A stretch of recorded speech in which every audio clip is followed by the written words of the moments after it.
महाभारत के सामान्य परिचय के क्रम में इस तीसरे वीडियो में आप सबका हार्दिक स्वागत है। पिछले दो वीडियोस में हमने महाभारत का क्रमिक विकास, महाभारत का रचना काल, महाभारत की सामान्य विषय वस्तु, महाभारत की प्रामाणिकता और महाभारत कितना प्रासंगिक वर्तमान समय में भी है, इन सब विषयों पर विस्तार से हमने चर्चा की। जैसा कि पिछले वीडियो में भी मैंने बतलाया कि महाभारत में कुल 18 पर्व हैं। 18 पर्वों में महाभारत की विषय वस्तु को विस्तार से बतलाया गया है, जिसमें से पहला पर्व आदि पर्व था। इसमें 1 से लेकर के 19 तक उपपर्व हैं। महाभारत में कुल 100 उपपर्व हैं, सब चैप्टर्स हम कह सकते हैं। तो आदि पर्व की जो विषय वस्तु है वो क्या थी, वो हमने विस्तार से पिछले वीडियो में समझी। सभा पर्व और अरण्य पर्व। अरण्य पर्व में बहुत सारे आख्यान हैं। जब युधिष्ठिर परेशान होकर के, दुखी होकर के वन में भटक रहे थे, वन में भ्रमण कर रहे थे, अपना जीवन यापन कर रहे थे, उस समय बहुत से ऋषियों के वो संपर्क में आए और उन ऋषियों ने युधिष्ठिर सहित सभी पांडवों का मार्गदर्शन किया कि जीवन में कठिनाइयां प्रत्येक व्यक्ति के जीवन में आती है। जैसे भगवान श्री राम को भी 14 वर्ष का वनवास भोगना पड़ा। इस प्रकार से विभिन्न आख्यान और उपाख्यान अरण्य पर्वों में हैं। तो उसके बाद में जब पांडवों के 12 वर्ष का वनवास पूर्ण हो जाता है, 12 वर्ष के वनवास के बाद में 1 वर्ष अज्ञात वर्ष के रूप में पांडवों को व्यतीत करना था। अज्ञातवास में ये नियम होता है कि उस वर्ष में यदि कौरवों द्वारा उन पांडवों को देख लिया जाता या पकड़ लिया जाता तो वापस पांडवों को 12 वर्ष का वनवास और 1 वर्ष का अज्ञातवास पुनः भोगना आवश्यक था। इसलिए पांडवों के सामने अब यह समस्या बनी कि हमें इस अज्ञातवास को कैसे गुजारना है। हम इस अज्ञातवास को इस प्रकार से गुजारें ताकि हम कौरवों को दिखलाई ना पड़े या कौरवों के हाथ में न आए। तो इस प्रकार का एक लक्ष्य लेकर के पांडव अपने अज्ञातवास के लिए प्लानिंग करते हैं, उसके लिए कुछ नियम बनाते हैं।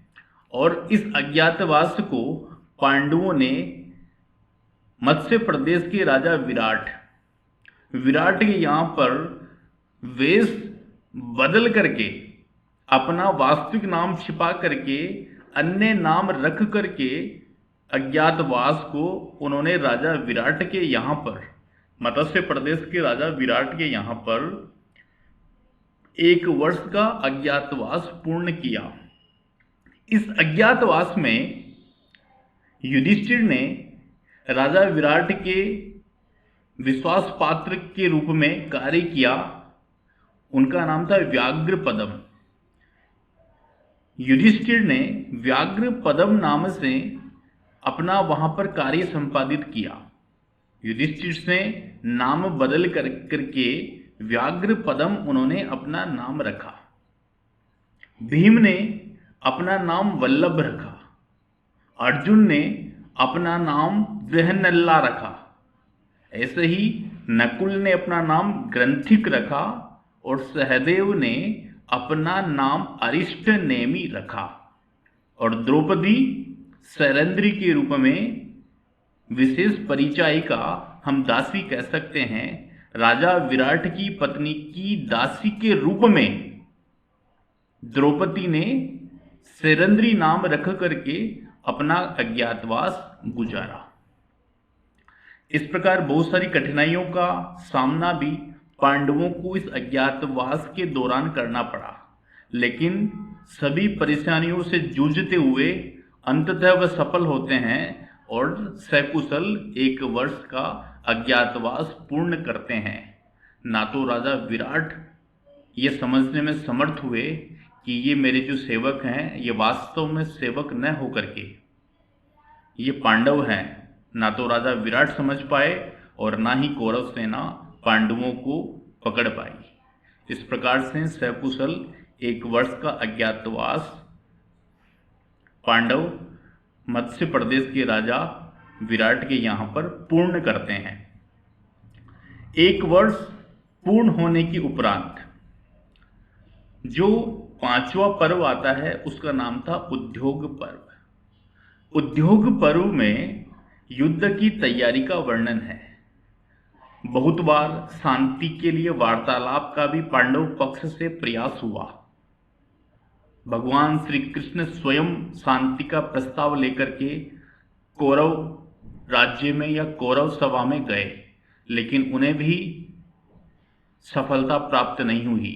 किसी भी रूप में कौरव 5 गांव की जगह 1 इंच भर या सुई की नोक भर भूमि देने के लिए भी सहमत नहीं हुए। भगवान श्री कृष्ण का यह मत था कि युद्ध की अपेक्षा शांति बहुत सुंदर और बहुत अच्छा विकल्प है। हमें युद्ध के स्थान पर शांति का चयन करना चाहिए। यदि फिर भी शांति नहीं मिलती है तो युद्ध तो अवश्यंभावी है ही। यही शांति का प्रस्ताव लेकर के भगवान कृष्ण कौरव सभा में जाते हैं और वहां से मांग करते हैं कि हम युद्ध नहीं चाहते, पांडव युद्ध नहीं चाहते। केवल 5 गांव यदि आप पांडवों को दे देते हैं तो उसी में सब्र करके संतोष करके पांडव युद्ध का मानस त्याग देंगे और सब हम सकुशल अपना जीवन व्यतीत करेंगे। इस प्रकार का शांति का प्रस्ताव लेकर के उद्योग पर्व में भगवान श्री कृष्ण कौरव सभा में जाते हैं, लेकिन वहां पर उनका ये जो मत था, उनका ये जो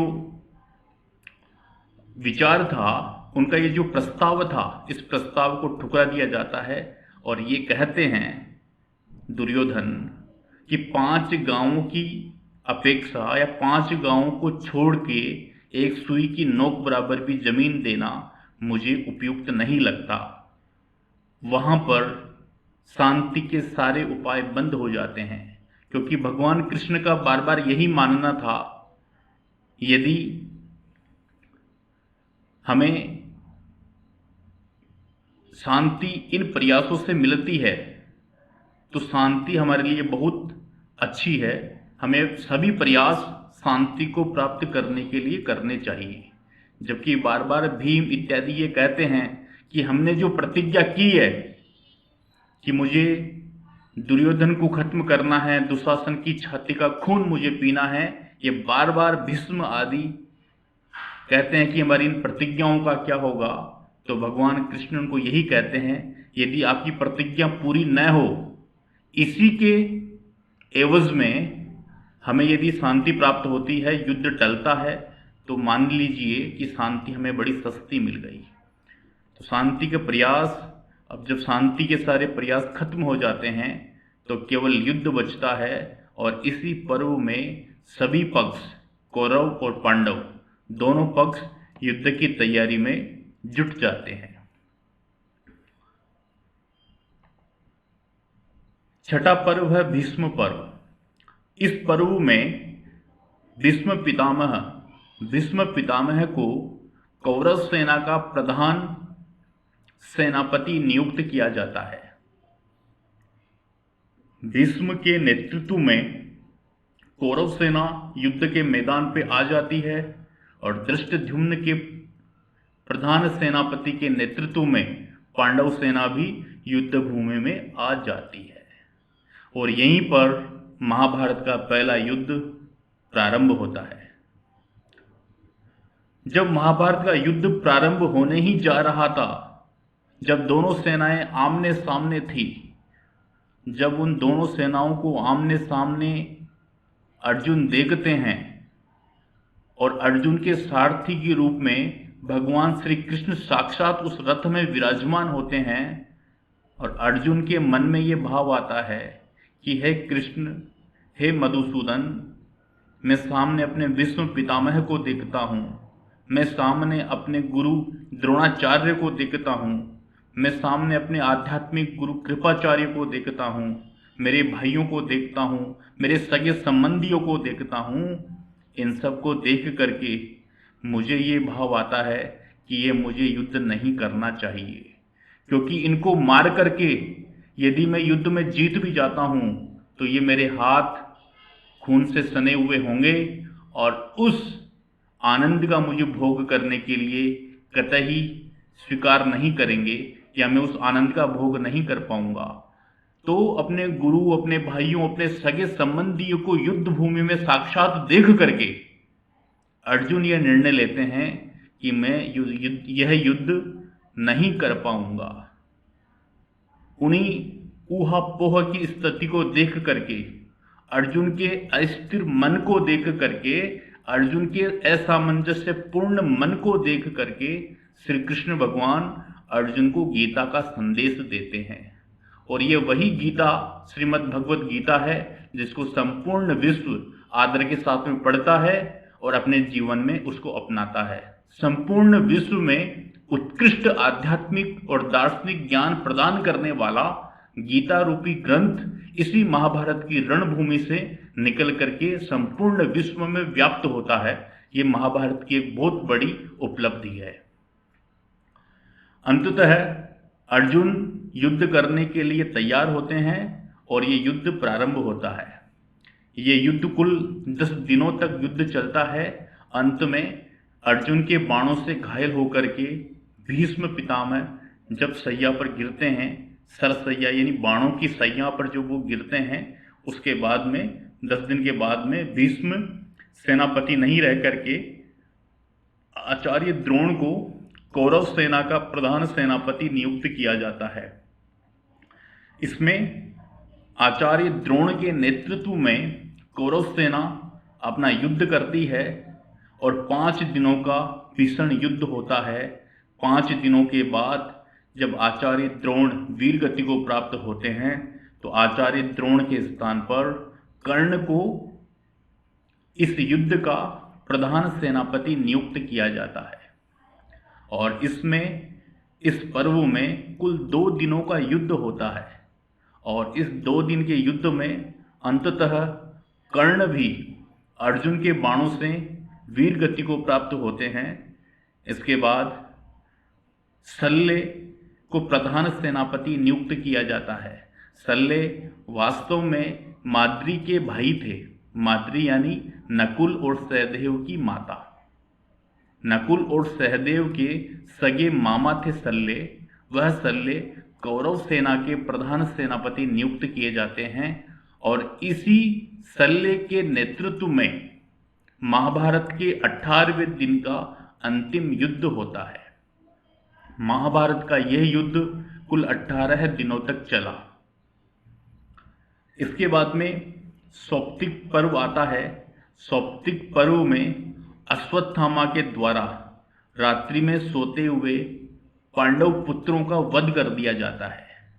अश्वत्थामा ये सोचता है कि रात्रि में ये जो सो रहे हैं वह पांडव पुत्र न होकर के साक्षात पांडव हैं, लेकिन वह गलत होता है। गलती से पांडवों के स्थान पर पांडव पुत्रों का रात्रि में सोते हुए पांडव पुत्रों का अश्वत्थामा, द्रोणाचार्य पुत्र अश्वत्थामा के द्वारा वध कर दिया जाता है। 11वां पर्व इसमें स्त्री पर्व है। स्त्री पर्व में गांधारी के 100 पुत्रों का वीरगति को प्राप्त होना और उन वीरगति प्राप्त पुत्रों के लिए माता गांधारी द्वारा विलाप करना, यह इस स्त्री पर्व में है। 12वां पर्व शांति पर्व है। शांति पर्व में युद्ध खत्म हो चुका है और युधिष्ठिर का राज्याभिषेक होता है। इसी में बहुत पवित्र 2 गीताएं, पाराशर गीता और हंस गीता शांति पर्व में निबद्ध है, शांति पर्व में स्थापित है। कई बार कंपटीशन एग्जाम्स में या बीए के एग्जाम्स में 2 नंबर के प्रश्नों में यह प्रश्न प्रायः पूछा जाता है कि पराशर गीता या हंस गीता महाभारत के किस पर्व में स्थापित है या किस पर्व में है। तो आपको आंसर देना होता है शांति पर्व, या रह की मात्रा जोड़ लेंगे। फिर अनुशासन पर्व। अनुशासन पर्व, इस पर्व में भीष्म के दिशा निर्देश हैं, क्योंकि भीष्म ने प्रतिज्ञा की थी कि वह हमेशा हस्तिनापुर की जो राजगद्दी है, जो सिंहासन है, सिंहासन पर जो व्यक्ति विराजमान होगा, भीष्म उसमें उनके पिता शांतनु की छाया महसूस करेंगे या उसको पिता तुल्य मानेंगे और हमेशा हस्तिनापुर की रक्षा के लिए तत्पर रहेंगे। और जब उनको ये लगेगा, भीष्म पितामह को इच्छा मृत्यु का एक वरदान प्राप्त था। उनको ये वरदान प्राप्त था कि जब तक भीष्म पितामह स्वयं नहीं चाहेंगे कि उनकी मृत्यु हो, तब तक इस संसार की कोई भी ताकत उनको मृत्यु प्रदान नहीं कर सकती। उनको मृत्यु प्राप्त करना यानी भीष्म पितामह की स्वयं की इच्छा पर निर्भर होना। और भीष्म पितामह ने यह भी निर्णय लिया था कि मैं जब तक यह महसूस नहीं कर लूंगा कि हस्तिनापुर पूर्ण रूप से सुरक्षित है, तब तक मैं अपने प्राणों का त्याग नहीं करूंगा। जब युधिष्ठिर राजा बनते हैं, जब युधिष्ठिर का राज्याभिषेक होता है, तो भीष्म पितामह को लगता है कि अब मेरा हस्तिनापुर पूर्ण रूप से सुरक्षित है, अब मुझे सहर्ष अपनी इच्छा से प्राणों का त्याग कर देना चाहिए। तो अनुशासन पर्व में भीष्म, युधिष्ठिर इत्यादि को संपूर्ण दिशा निर्देश प्रदान करके, अंतिम उपदेश देकर के स्वयं इच्छा मृत्यु को प्राप्त करते हैं। इसके बाद अश्वमेधिक पर्व है। इस पर्व में युधिष्ठिर के द्वारा अश्वमेध यज्ञ किया गया और इसमें भी 2 गीताएं हैं, अनु गीता और ब्राह्मण गीता। कई बार एग्जाम्स में पूछते हैं अनु गीता या ब्राह्मण गीता कौन से पर्व में है, तो आपको ये याद होना चाहिए। इसके पश्चात 15वां जो पर्व है उसका नाम है आश्रम वार्षिक। इस आश्रम वार्षिक पर्व में धृतराष्ट्र, गांधारी तथा कुंती ये स्वैच्छिक वन के लिए प्रस्थान करते हैं। गृहस्थ आश्रम छोड़ करके वानप्रस्थ आश्रम को ग्रहण करते हैं और राज्य को छोड़ करके, राजधानी को छोड़ करके वन में तपस्या के लिए, जीवन आचरण के लिए प्रस्थान कर जाते हैं, वन को चले जाते हैं। 16वां पर्व है मौसूल पर्व। जब महाभारत का युद्ध चल रहा था, तो कहीं ना कहीं गांधारी को, दुर्योधन की माता को यह महसूस हुआ कि इस युद्ध के पीछे मेरे पुत्रों के वीर गति को प्राप्त होने के पीछे भगवान कृष्ण की बहुत बड़ी भूमिका रही है। यदि भगवान कृष्ण पांडव पक्ष में नहीं होते, तो गांधारी ये मानती थी कि कौरवों का वध नहीं होता और उसके 100 पुत्र नहीं मारे जाते। ऐसा गांधारी अपने मन में मानती थी और एक बार दुखी होकर के भगवान कृष्ण को वो श्राप देती है कि जिस प्रकार से मेरे पुत्रों का वध हुआ है, उसी प्रकार से तुम्हारे पूर्ण कुल का नाश हो जाए। इस प्रकार गांधारी भगवान कृष्ण को गुस्से में आकर श्राप दे देती है और वह श्राप मौसूल पर्व में दिखलाई पड़ता है कि यादव जो कृष्ण वंश था, वह आपस में लड़ करके उस कृष्ण वंश का, उस यादव वंश का मौसूल पर्व में संपूर्ण विनाश हो जाता है। 17वां पर्व है महाप्रस्थानिक पर्व। इसमें जो युधिष्ठिर है, वो उनके भाइयों की जो सतगति को प्राप्ति है उसका इसमें वर्णन है और 18वें पर्व में जिसका नाम स्वर्गारोहण पर्व है, स्वर्ग के लिए आरोहण यानी चढ़ना, स्वर्ग पर जाना, इसको भारत सावित्री पर्व के नाम से भी जाना जाता है। यह प्रश्न भी कई बार परीक्षाओं में पूछा जाता है कि भारत सावित्री पर्व किस पर्व का दूसरा नाम है, तो उसका नाम होगा स्वर्गारोहण पर्व। तो इसमें पांडवों की स्वर्ग यात्रा के विषय में इसका वर्णन है। देखिए, महाभारत का जो मूल रस है, साहित्य में 9 रस कहे गए हैं, कुछ विद्वानों ने 10 रस बताए हैं, कुछ विद्वानों ने 8 रस बताए हैं, कुछ विद्वान और भी ऊपर नीचे रसों की संख्या मानते हैं। तो रस मुख्यतः कौन कौन से हैं? श्रृंगार, हास्य, करुण, रौद्र, वीर, भयानक, विभत्स, अद्भुत और शांत। शांत रस का तात्पर्य है कि मोक्ष की प्राप्ति के विषय में चिंतन या मोक्ष की प्राप्ति। तो महाभारत का जो मुख्य रस है वह है शांत। तो शांत रस में यह महाकाव्य लिखा गया है। विश्व का सबसे बृहद, सबसे बड़ा, सबसे विख्यात, सर्वाधिक शिक्षाएं देने वाला, जीवन के संपूर्ण पक्षों पर अपना प्रकाश डालने वाला ऐसा एक महान महाकाव्य महाभारत है। इस महाभारत का संक्षिप्त परिचय, पर्वों का संक्षिप्त परिचय हमने इस वीडियो में दिया। आप सभी और गंभीरता से इन सबको समझें, पढ़ें और इसकी शिक्षाओं को जीवन में अपनाएं। आप सभी से पुनः निवेदन, एक बार इस चैनल को सब्सक्राइब जरूर करें ताकि आगे आने वाले वीडियो आपको स्वतः ही उसका नोटिफिकेशन प्राप्त हो जाए। धन्यवाद।